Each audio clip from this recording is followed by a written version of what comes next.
ओम नमः शिवाय गुरवे सच्चिदानन्दमूर्तये निष्प्रपञ्चाय शान्ताय निरालम्बाय तेजसे। हरिओम प्रभु जी, आज के इस प्रश्न परिषद में आप सबका स्वागत है। आज भी कल का अधूरा जो रह गया था, लखनऊ से ज्योति जी का जो दूसरा प्रश्न था उसके बारे में चर्चा करेंगे। उसका दूसरा प्रश्न ये था कि प्रकृति से उत्पन्न संपूर्ण गुण ही गुणों में बरत रहे हैं। संपूर्ण क्रियाएं गुणों में, इंद्रियों में हो रही है और मेरा इनसे कुछ संबंध नहीं है। इसका क्या अभिप्राय है? देखो प्रभु जी, यहां पर ये जो मेरा इनसे कुछ संबंध नहीं है कहा ना, ये मेरा मतलब आत्मा का, मैं मतलब स्वयं, अपना आपा, आत्मा।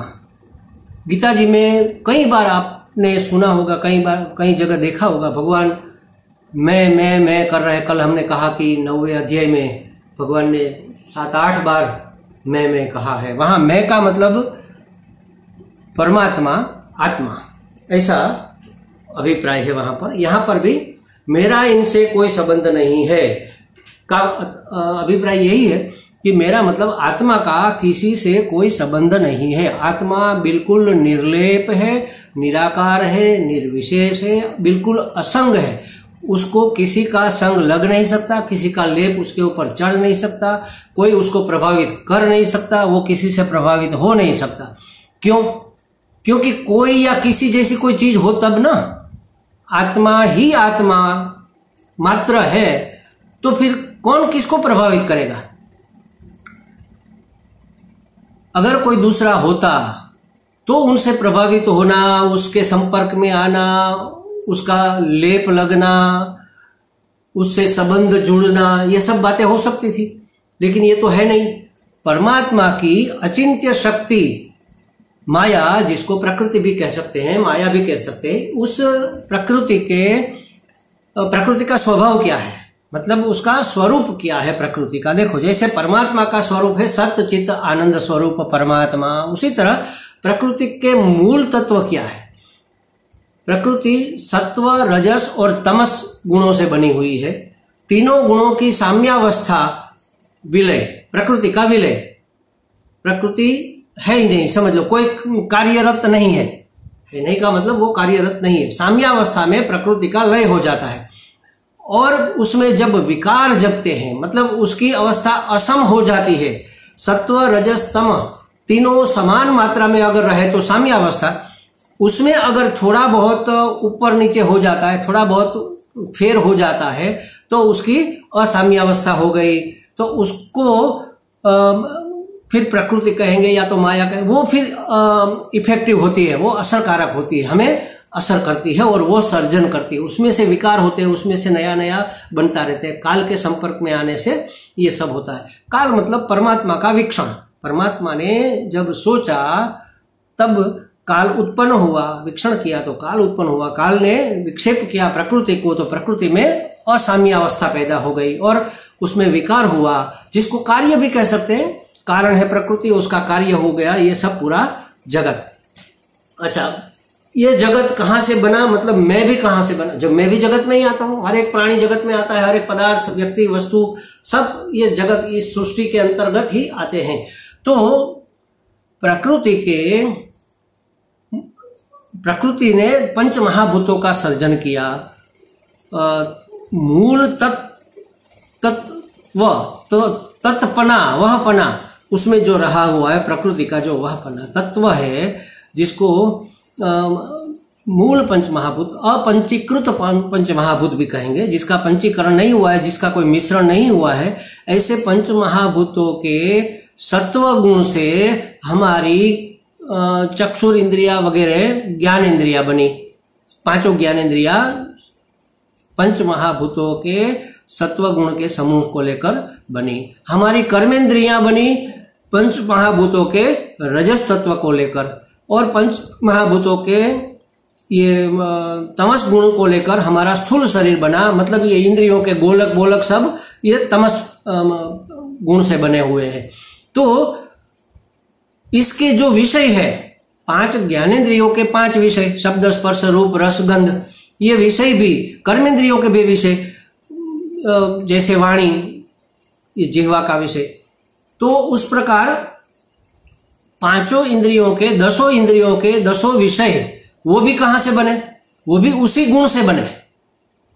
सत्व गुण से जैसे हमारी 5 ज्ञानेंद्रियां बनी, और रजस गुण से जैसे हमारी 5 कर्मेंद्रियां बनी, और तमस गुण से जैसे इंद्रियों के गोलक बने, हमारा स्थूल शरीर बना, उसी प्रकार हर एक पदार्थ में, हर एक वस्तु में ये तीनों गुण रहे हुए, तीनों गुण से ही ये बने हुए हैं। तो सत्व गुण की तरफ आकर्षित होगा, रजस गुण रजस की तरफ आकर्षित होगा, और तमस गुण तमस की तरफ। विषय, और ये विषय हमारी इंद्रियां विषय मान लो, और सामने जो विषय पड़ा है, तो विषय को ग्रहण, हमारी आंख रूप को ही ग्रहण क्यों करती है? आंख शब्द को ग्रहण नहीं करता। कोई बोलता है तो हमने आंख से सुना, ऐसा नहीं कह सकते, कान से सुना, कान का विषय है शब्द। तो हर एक पदार्थ में ये सब रहा हुआ है। जैसे कि एक रुमाल है, समझो ये नैपकिन है, टॉवेल है, तो इसका एक आकार है लंब चौरस, इसका एक रंग है ऑरेंज, रूप है इसका चमकीला सा।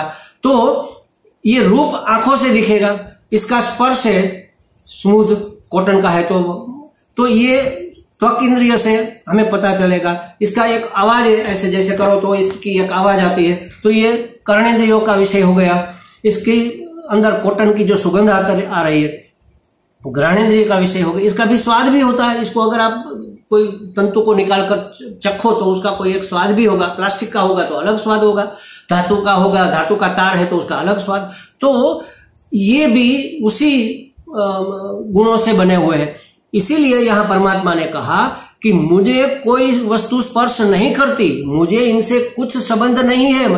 जो भी हो रहा है, देखना हो रहा है, सुनना हो रहा है, चलना हो रहा है, लेना देना हो रहा है, कुछ भी हो रहा है, ये कोई भी क्रिया गुण अपने गुणों में बरत रहे। जैसे आंख का गुण क्या है? देखना, मतलब वो रूप में बरत रही है, श्रवण इंद्रिया शब्द में बरत रही है, वहां से वो शब्द को ग्रहण करके कहाँ ले आती है? ये सभी इंद्रिया कहाँ से क्या वस्तु ले आती है?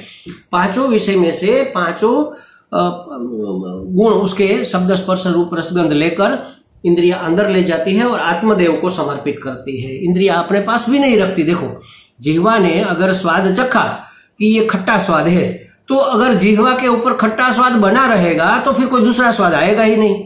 जिह्वा उस स्वाद को लेकर अंदर भेज देती है, आत्मा देव के चरणों में समर्पित कर देती है। जब दूसरा स्वाद आता है तो वो लेती है, तीसरा आता है तो वो लेती है। आंख भी वैसे, कान भी वैसे, घ्राण भी, नाक भी हमारा सुगंध, गुलाब की सुगंध, चंपा की सुगंध, मोगरा की सुगंध, ये सब, ये मन उसके साथ रहता है, बुद्धि उसके साथ रहती है। बुद्धि उसका विश्लेषण करके तय करती है कि ये मोगरे की सुगंध है, ये चंपा की सुगंध है, ये जूही की, बेला की सुगंध है, जिस किसी की भी, गुलाब की। तो कहने का अर्थ ये है कि हर एक गुण अपने ही गुण में व्यवहार कर रहे हैं, बरत रहे हैं, इससे मेरा कोई संबंध नहीं है। मैं, इसका मतलब क्या है? इसका मतलब ये है कि मैं वास्तव में न तो करता हूं और न भोगता हूं। कर्तापन मिटाने के लिए ये विवेक हमें करवाया जा रहा है कि भाई मैं कुछ कर नहीं रहा हूं। प्रकृति से उत्पन्न जो गुण है, प्रकृति से ये 3 गुण उत्पन्न हुए, उसका मिश्रण कर करके अनेक अनेक अनेक हो गए। समझ लो कैसे अनेक हो गए। जैसे तीनों 100% है, अब सत्व से 1% ले लो, बाकी दोनों से 100% ले लो, मिक्सिंग किया, और जो मिश्रण बनेगा, सत्व से 2% लिया और मिश्रण किया, जो मिश्रण बनेगा कैसा होगा? पहले से ये डिफरेंस होगा। उसी तरह रजस से, उसी तरह सत्व तमस से, और फिर आधा आधा, फिर पौना पौना, फिर 2 में से आधा आधा लिया, 1 में पा लिया, ऐसा करके अनंत अनंत अनंत गुण पैदा हो गए।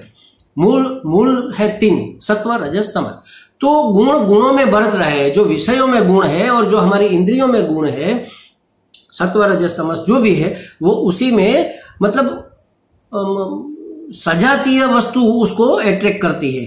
तो वहां पर वो जाते हैं, वो काम करते हैं, वो क्रिया करते हैं, जो भी करते हैं। लेकिन इस गुणों में हमने अपनापन कर लिया है, मैं पना कर लिया। इंद्रियों में अगर मैंने मैं पना कर लिया, आंख से मैं पना हो गया, तादात्म्य हो गया मेरा, तो मैं क्या कहूंगा? मैंने देखा। कर्णेंद्रिय से तादात्म्य हो गया तो कहूंगा मैंने सुना। खुशबू आएगी नाक को, लेकिन मैं कहूंगा मैंने सूंघा। ये अब खट्टा, इसकी स्मेल खट्टी हो गई है, बिगड़ गई है। खाने की कोई चीज है, समझो 2 दिन पड़ी रहेगी पकाई हुई, तो वो बिगड़ जाती है, तो उसकी स्मेल बदल जाती है। तो इसकी स्मेल बदल गई, ये ऐसा हो गया। तो कहने का मतलब ये है कि उसमें मैं पना करने के बाद उसमें हमारे राग द्वेष पैदा होते हैं, और राग द्वेष के अनुसार सुख दुख आते हैं। जिसमें राग है वो मिल जाए, जिसमें प्रीति है, जिसमें रुचि है, जिसमें अभिरुचि है वो मिल जाए तो हमें खुशी होती है, हर्ष होता है। और जिसमें द्वेष है, जो हमें नहीं चाहिए, वो अगर जबरदस्ती मिले तो हमें शोक होता है। हर्ष शोक के ये जो आंदोलन चल रहे हैं ना हमारे अंदर द्वंद्व के, ये सब हमारे राग द्वेष के कारण है। राग द्वेष उत्पन्न होते हैं प्रकृति के गुणों में, इंद्रियों में अपनापन कर लेने से, मैं पना कर लेने से, उससे तादात्म्यपन्न हो जाने से। तो कहने का अर्थ यहाँ परमात्मा का यही है, कृष्ण परमात्मा हमें यही समझाते हैं कि प्रकृति से उत्पन्न संपूर्ण गुण, गुणों में बरत रहे हैं, संपूर्ण क्रियाएं गुणों में हो रही है, संपूर्ण क्रियाएं इंद्रियों में हो रही है, और मेरा इनसे कोई लेना देना नहीं है। न तो मुझे उद्धव से कुछ लेना है, न मुझे माधव को कुछ देना है। मैं मतलब आत्मा मात्र देखता रहता है, जानता रहता है, समझता रहता है, साक्षी बना है। जानना और देखना सिर्फ इतना ही मेरा काम है। साक्षी क्या करता है? साक्षी किसी के साथ मर्ज नहीं हो जाता, हॉस्टाइल हो जाएगा तो फिर वो उसका काम साक्षीपना नहीं रहेगा। तो कहने का मतलब ये है कि मैं देखता जानता बस हूं, मात्र देखने वाला जानने वाला बस वही हूं, मैं कुछ करता धरता नहीं हूं। इंद्रिया अपनी इंद्रिया, ऐसा अगर हम जान ले और इसको मान भी ले तो हमें कर्तापन नहीं लगेगा। अगर कर्ता हम नहीं हुए तो उसका भोक्ता भी हमें बनना नहीं पड़ेगा। अच्छा है तो सुख का भोक्ता, बुरा है तो दुख का भोक्ता, पाप कर्म है तो दुख का। हमें तो लगता है कि दुख ही दुख है। हमारे पूज्य स्वामी दयानंद जी महाराज ये कहते थे कि ये सुख दुख की जैसे ट्रेन चल रही है, महाराज गाड़ी चल रही है, और हमें तो अनुभव क्या हो रहा है? दुख ही ज्यादा अनुभव हो रहा है। सुख तो कभी कभी, सुख की सीटी कभी कभी बजती है, ट्रेन जाती है तो सीटी बजती है ना, तो सीटी तो कभी कभी बजती है, लेकिन छुक छुक छुक छुक तो बार बार कंटिन्यू होता रहता है। उसी तरह हमें लगता है कि हमारा जीवन सुख दुख की ट्रेन है, और उसमें दुख दुख दुख दुख दुख दुख दुख दुख दुख दुख दुख दुख दुख दुख दुख दुख ऐसे ट्रेन हमारी चलती है, जीवन की गाड़ी। और कभी कभी कोई अगर खुशी का मौका आ जाए तो इस दुख दुख दुख दुख दुख दुख में सुख, ऐसे सुख की स्थिति बजती है, तो हमें लगता है कि हमारे जीवन में दुख ही दुख है। क्यों? या तो जिसके जीवन में सुख है, समझ लो, उसको लगता है कि हमारे जीवन में बहुत सुख है। तो ये हमारे राग द्वेष का परिणाम है। और राग द्वेष हमारा इस स्थूल शरीर में, इंद्रियों में, सूक्ष्म शरीर में, इस उपाधि संघात में अपनापन, मैं पना कर लेने से, तादात्म्यपन्न कर लेने से पैदा होता है। तो उससे मुक्त होने के लिए कहते हैं ना, हम बार बार कहते हैं, आप भी, ज्योति जी भी बार बार कहते, ये देहाध्यास कैसे छूटे? तो ये देहाध्यास छोड़ने की एक प्रक्रिया है और बहुत महत्वपूर्ण प्रक्रिया है। हमें लगता है ज्योति जी को बातें समझ में आ गई होगी। अगर कोई संशय रह गया है तो आप हमसे बात कर सकती है। हरि ओम।